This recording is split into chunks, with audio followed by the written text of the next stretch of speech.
Welcome back to One Comic Book a Day, where we're covering Adventure Comics 173, Superboy's School of Hard Knocks. A Superboy story that I think could have been one of the better Superman or even Superboy stories that should have been flipped around. It should have been one of the better Superboy or even Superman stories if it wasn't wrapped around a more general Superboy story that I don't quite like. So, like 50-50, really good and really bad. I guess it just evens out. It's not really bad, it's actually just mediocre. Classmates of Clark are shaking hands with danger. No, I will not explain that reference. As they are arrogant and are doing things they shouldn't, like one making possibly a massive gas in the school chemistry lab, or another one doing feats of strength that would actually hurt him if Superboy wasn't around. He doesn't know what to do about these kids, but his mother reminds him of his early days having trouble using his own powers and, shaking hands with danger himself.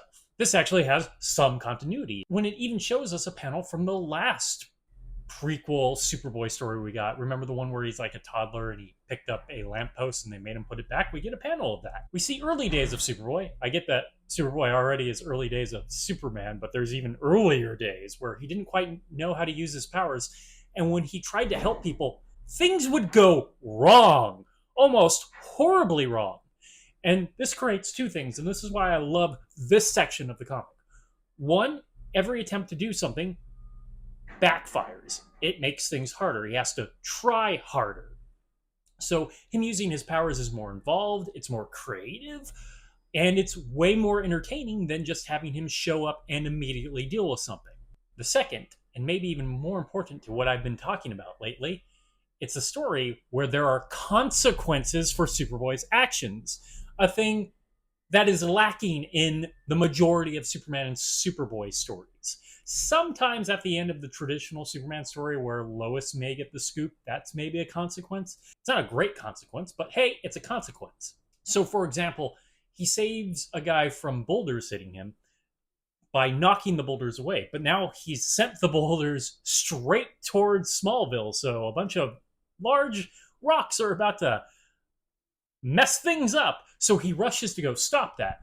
In the process, he spins around collecting the rocks, but inadvertently creates a tornado that is now heading for Smallville, which might be a bigger problem. See, everything he does, cause and effect. And hey, it's entertaining to watch because it's a conflict when it comes to Superboy. He's not just kind of easing his way through this. It's something that we can all understand. It's like a snowball rolling down a hill, picking up more snow until it's going to be a massive problem for everyone. I think more Superman Superboy stories should have something like this, some sort of consequence. Thinking about how he's using his powers and maybe it backfiring a bit, or something is added to it to make it harder.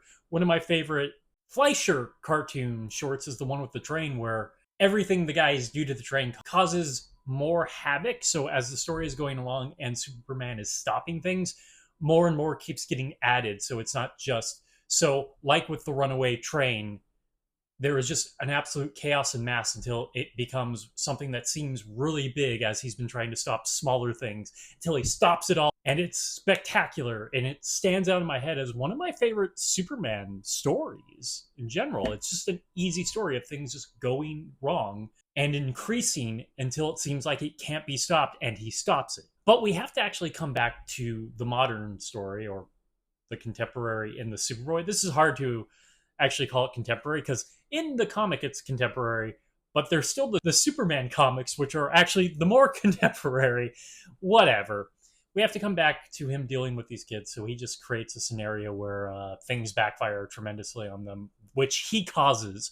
So did they actually learn their lesson truly? He just blew it up in their face, and he does it really easily, including making one of them think he blew up a school lab, but it turned out to be a dummy school lab he just built. See, he can just build things, and they have learned their lessons. I'm less interested in this. I'm more interested if this was an actual story about Superboy learning his lesson. And that was sadly sped through when that was the far more compelling element of the comic we got. Okay, that is it from Adventure Comics 173, Superboy School of Hard Knocks. If you enjoyed this video, please like and subscribe with the bell icon to get notifications when a new video is up. I do this Monday through Friday, but Fridays is Bat Friday, where I cover Batman story, neither Detective Comics or Batman. And until next time, let's ponder the question, whatever did happen to the boy of tomorrow? And if the early Superboy stuff is this intriguing, maybe we should be telling more early days Superboy stuff as things are just kind of hard for him. Okay, have a great day.